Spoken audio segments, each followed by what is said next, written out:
ជំរាបសួរនិងសូមគោរពដល់ពុកម៉ែបងប្អូនទាំងអស់គ្នាដែលចូលមកកាន់ Channel របស់ Admin ដើម្បីទស្សនាវីដេអូតម្រុយឆ្នោតយួន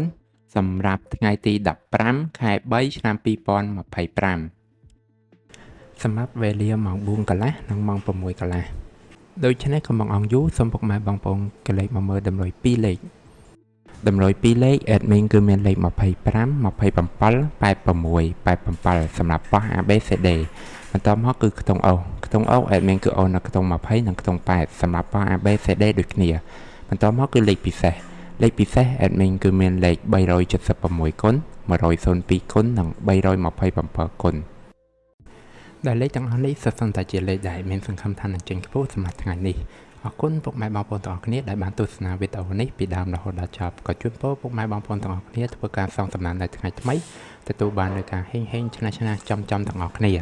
ជាចុងក្រោយ admin សូមពុកម៉ែបងប្អូនជួយ like subscribe និង share ដើម្បីជាកម្លាំងចិត្តដល់ admin ផងនិងដើម្បីពុកម៉ែបងប្អូនទាំងអស់គ្នាទទួលបាននូវវីដេអូថ្មីបានឆាប់រហ័សផងដែរដូច្នេះ admin សូមជម្រាបលានិងជួបគ្នានៅវីដេអូក្រោយ